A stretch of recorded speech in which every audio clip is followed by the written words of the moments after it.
주식의 투자의 가장 기본적인 걸 봤을 때 실적이 좋은데도 주가가 빠지면 이건 이유가 없는 것이 있지 않습니까? 네. 실적이 좋은데 장사를 너무 잘하는데 이 가치가 좀 떨어졌으면 당연히 매수의 관점을 봐야 된다. 그렇기 때문에 저는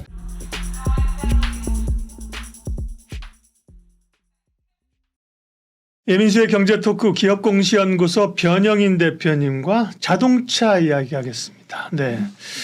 참 자동차는 이게 현대차 그룹은 지나고 보면 어떻게 될지 진짜 궁금해요. 이 지금 구간이 그죠? 네네. 이렇게 실적을 정말 역대급 실적을 내면서 밸류는 역대급으로 지금 PER이 뭐 4배 받고 있는 게 이게 정말 이 기간이 얼마나 갈지 지나고 나면 야 그때가 정말 기회였어라고 할지 참 어려운데요. 일단은 3분기 실적이 발표됐습니다. 실적 평가부터 좀 해주세요. 네, 현대차의 경우에는 3분기 영업이익이 146.3%가 증가됐다.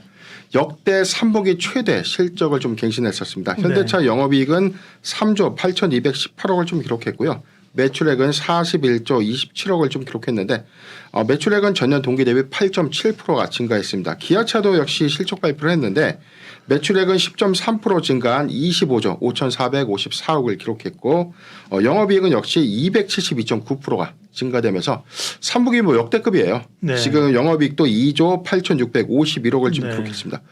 지금 굉장히 이 우리나라 이 완성차 업체의 뭐 원투죠. 현대차와 기아가 굉장히 3분기 호실적을 좀 이뤄냈는데 여기서는 역시 시장의 상승을 좀 견인했던 북미 시장 그리고 유럽 시장과 인도 현대차와 기아가 좀 시장의 어떤 공략률이 좀 달랐는데 현대차의 경우에는 북미 유럽 인도에서 선방을 좀 했었고 기아는 북미와 유럽 시장 그리고 인도와 또 중남미 시장입니다. 시장의 파이가 조금 더 양분해 있지만 지금 공통적인 부분은 이 북미 시장과 유럽 시장의 호조로서 3분기 실적을 좀 이끌어왔다라고 판단해 봅니다. 전체 3분기의 그룹 이익이 첫 20조 원을 좀 돌파를 했는데 전체적으로는 뭐 현대 기아차의 3분기 예상 컨센서스를 좀 더 소폭 상회하거나 대체적으로 좀 부합했다라는 평가가 좀 나오고 있기 때문에 3분기 기준에서는 뭐 국내 유일의 상장사의 첫 10조 클럽을 달성했다라고 좀 평가받고 있습니다. 네. 그런데 말입니다. 그런데 말입니다. 네. 주가는 왜 못 가냐. 그죠? 못 가는 게 아니라 뭐 떨어지느냐. 역대급 실적에도 불구하고 주가가 떨어지는 불가사의한 일이 벌어지고 있는데 네. 계속해서. 네. 그 이유는 뭘까? 네. 지난주에 사실 현대차 그룹의 실적 발표가 좀 있었기 때문에 예. 저는 굉장히 자동차주에 대해서 선침해 관점을 한번 강조를 좀 한 바가 있었어요. 네. 소위 저도 이제 물을 먹은 건데 네.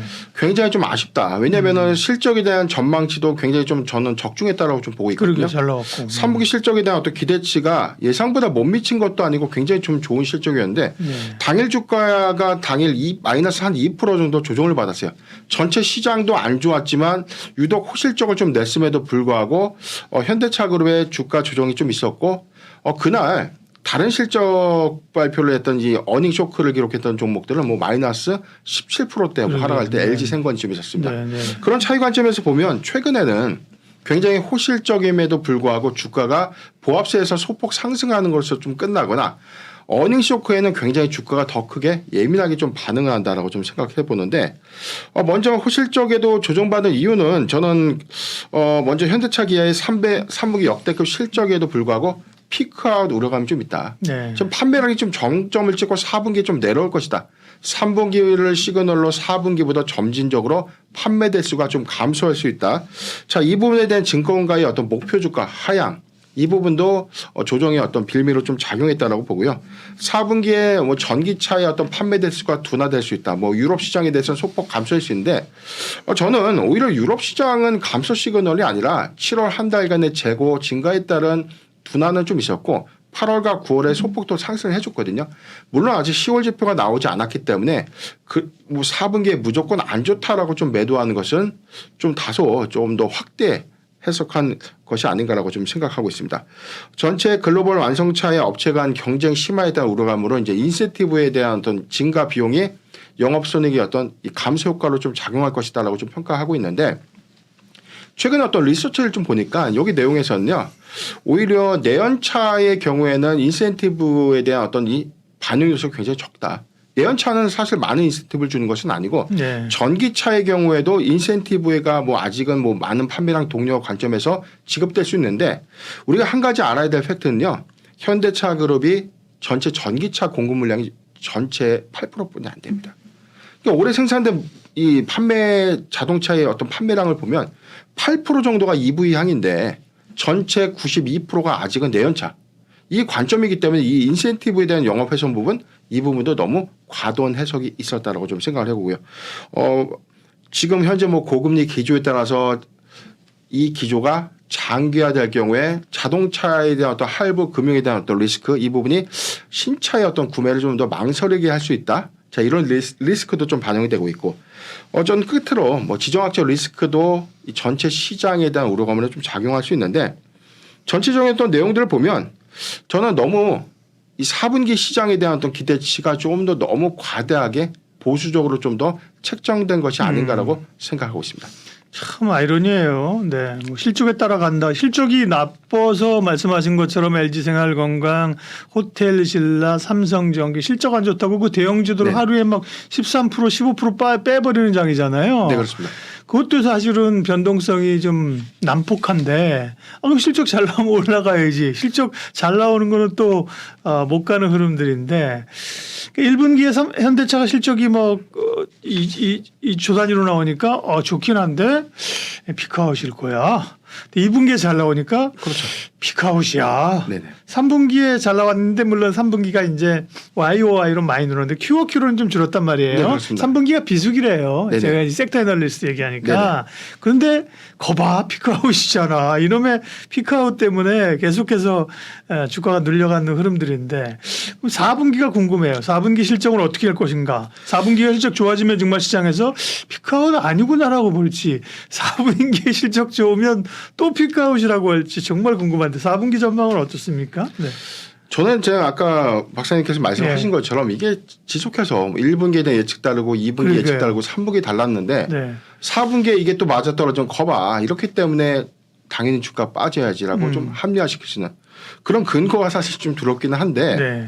저는 4분기에 대해서는 일단 경기 침체 부분 그다음에 중동발 리스크, 그다음에 정책 기조, 금리의 정책 기조가 어떻게 좀 변모할 것인가, 또는 장기물 채권가 이제 장기물 채권이 이제는 조금 정점을 찍고 조금 더 안정화 단계로서 하회할 것인가, 이 부분이 좀 포인트라고 좀 보고 있고요. 자동차 얘기하면서 금리 얘기하는 거는 뭐 어떤 분들은 자동차랑 금리가 무슨 상관이 있어요 이럴 수 네네. 있겠지만 이제 그 할부금융 이런 거 자동차를 100% 저는 다 그렇죠. 내고 사는 분보다 어쨌든 그 뭐 금융을 파이낸스를 써서 하는 분들이 많잖아요. 맞습니다. 그게 금리가 높으면 부담스러우니까 금리 영향이 있다는 거죠. 네, 그렇죠. 네네네. 그 관점 때문에 좀 뭐 손익에 대한 우려감들, 뭐 자동차 판매 대수가 좀 둔화될 수 있다고 네. 좀 평가될 수 있는 부분인데 원인이라면 그것도 하나의 원인이겠지만 큰 원인 중에 하나라면 저는 지금 당장은 사실 중동발 리스크라고 봐요. 그다음에 네. 국채금리에 대한 또 기조 변화, 그다음에 금리는 11월도 그렇고 12월도 그렇고 이 동결 관점 간 이후에는 2024년도부터는 언제가 정점이 될지 모르지만 저는 인하를 한다고 봅니다. 네. 그런 관점에서는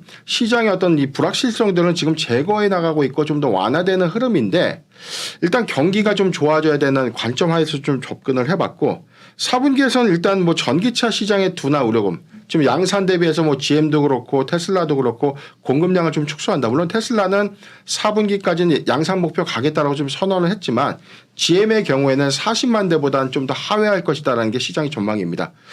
그럼에도 불구하고 지금 현대차의 경우에는 지금 전기차 비중이 아까 말씀드린 것처럼 2023년도에 8%대 공급량인데 네. 2030년까지 34%를 좀 확대한다. 지금 라인 증설을 하고 있고 지금 라인 변경 통해서 EV양 비중이 굉장히 늘어나고 있죠. 네. 내년 2024년도 하반기에는 미국 북미에서 공장 지청. 첫 예. 전기차가 양산이 이제 곧 가동이 됩니다. 자, 그런 관점에서 전체적인 어떤 전기차 파에는 내년부터는 좀 본격화되는데 4분기 정점이면 내년부터는 계속 하향할 것인가. 이 관점에 대한 어떤 의문이 있다는 것이죠. 네.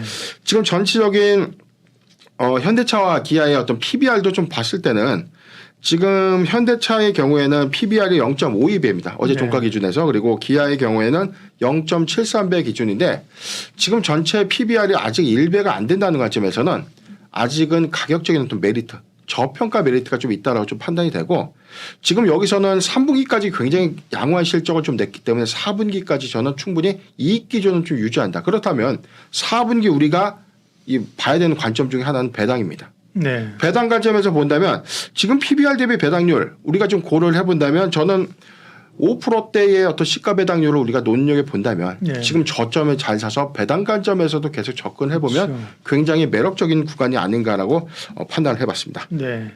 현대차가 이미 배당 성향을 높이겠다고 지금 예고를 해놓은 상황이거든요. 네네. 네. 그러니까 가격이 떨어질수록 실제 배당 수익률은 올라가는 거잖아요. 네. 맞습니다. 네.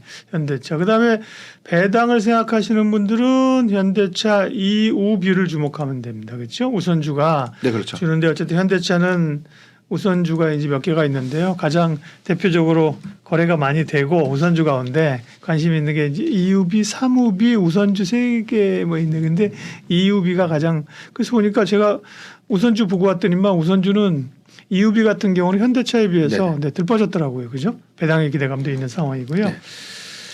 자, 그러면 자동차 섹터 이게 또 언제쯤 시장에 주목을 받고 올라갈지 모르는데 자동차 섹터 가운데 그러면 탑픽 종목은 어떤 겁니까, 대표님? 네. 저는 주식의 투자의 가장 기본적인 거 봤을 때 실적이 좋은데도 주가가 빠지면 이건 이유가 없는 것이지 않습니까? 네.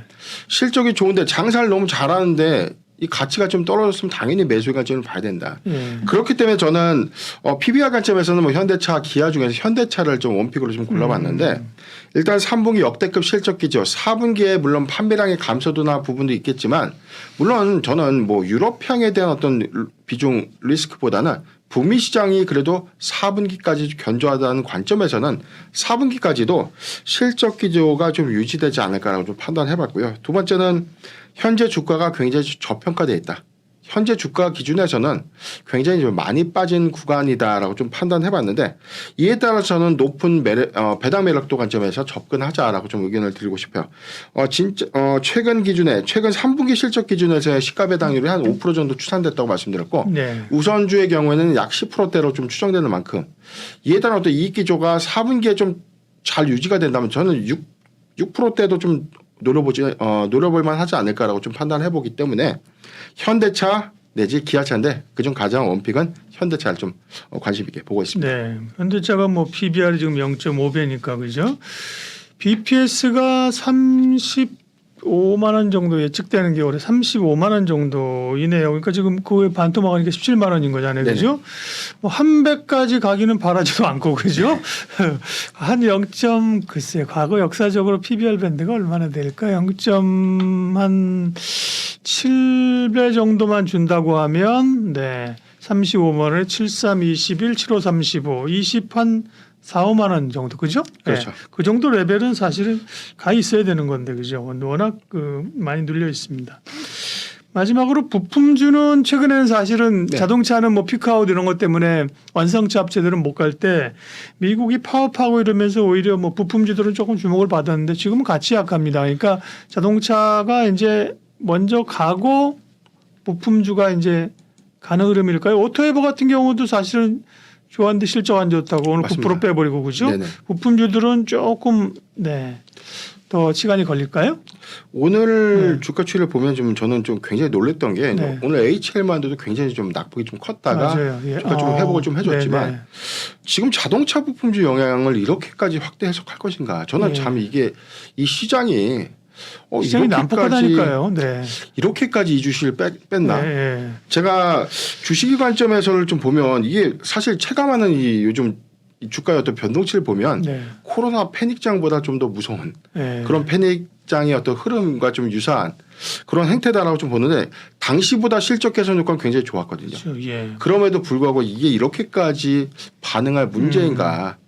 그렇기 때문에 지금 자동차주의 선방에도 불구하고 자동차 부품주에 대한 어떤 조정폭이 상대적으로 좀 더 큰 것은 4분기에 대한 어떤 피크아웃 우려감들이 같이 영향을 좀 주는 것이다라고 좀 생각을 해봤는데 저는 이 부분도 너무 지나친 해석이다. 네. 센치 요인이 강하다 지금 심리적인 게. 네. 지금 만도의 경우에도 사실 뭐 현대차 비중만 있는 것이 아니라 뭐 중국향과 북미의 북미향, 글로벌 예. 완성차 업체에 골고루 좀 공급을 하고 있기 때문에 현대차 그룹의 어떤 공급 비중보다는 좀 더 다변화가 좀 되어 있거든요. 저 이 부분 때문에 오히려 더 빠진다라는 것은 조금 너무나 확대 해석한 부분도 좀 있었고 현대 오토에버의 경우에도 사실 나름 저는 이 컨센서스 좀 부합했다고 봅니다. 그런데도 네. 오늘 전체적인 어떤 하락폭을 좀 주도했던 것은 자동차 부품주에 대한 전반적인 어떤 피크아웃 우려감들이 투자 심리를 좀 더 크게 위축시켰다고 좀 보는데 마찬가지로 자동차 부품주도 과대 낙폭 구간에서의 어떤 매수는 매력도 있게 좀 접근해야 될 때가 아닌가 생각하고 있습니다. 네, 변영인 대표님과 불가사의한 호실적에도 못 가는 자동차 이야기 함께했습니다. 고맙습니다.